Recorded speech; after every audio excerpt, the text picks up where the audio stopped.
Hi guys, maayong adlaw ka natong tanan. Welcome sa among bukid guys. Karon kay adlawng Sabado di ayron July 5, 2025. Mauron ang last adlaw nga makita namo among ayaan nga si Crisanta Candoli Tangaro. Ihatod na namo siya sa cemetery.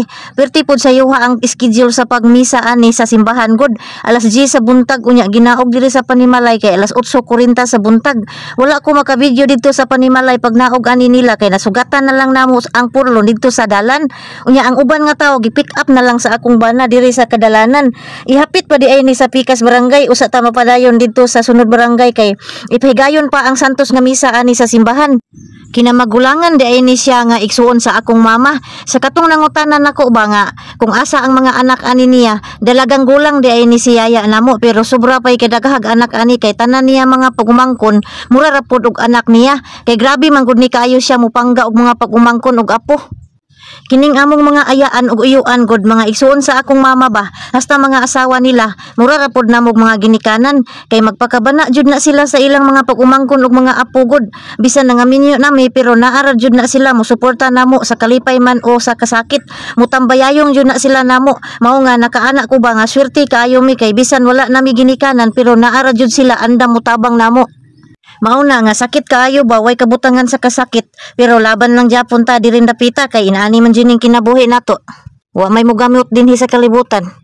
Unya pila may atong istorya humana ang misa diri magpadayon na ta sa cemetery moagi pa ta sa usa ka barangay usa ta maabot didto sa cemetery.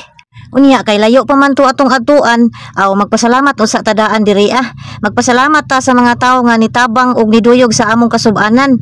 Daghang salamat Oralde family sa pagpahuwam sa inyong sakyanan. Grabe kabuutan ba. Asa pa ka ha? Pre sakyanan, pre pa jud ang tubil sa sakyanan. Oh, pangita ko no mo og kahuwaman diha sa lain, di ba? Walay pre tubil oy. Pero sa ilaha pre ra jud, oh, di ba? Hunahunaa sa makadaghan ug asa ka. Huy, naunsa naman ni. Daghang salamat Mr. and Mrs. Tinoy Uberes sa kamaayo ba.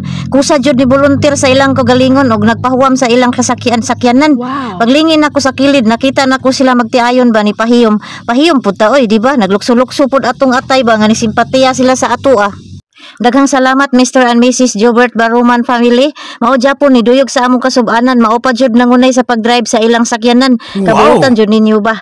Kaming hingtungdan malipayon og mapasalamaton kaayo ming tanan. Ang inyong kumaayo masuklian ra jud na namo puhon-puhon. Daghang salamat Mr. and Mrs. Priscilla and Richard Cantil sa inyong kamaayo. Gipa-service ra jud ninyo inyong sakyanan sukad pa sa sinugdanan paghimo og mitso sa minteryo hangtod sa paglubong. Wow. Daghan jud kay salamat ninyo day Priscilla. Daghang salamat Lulit and Chris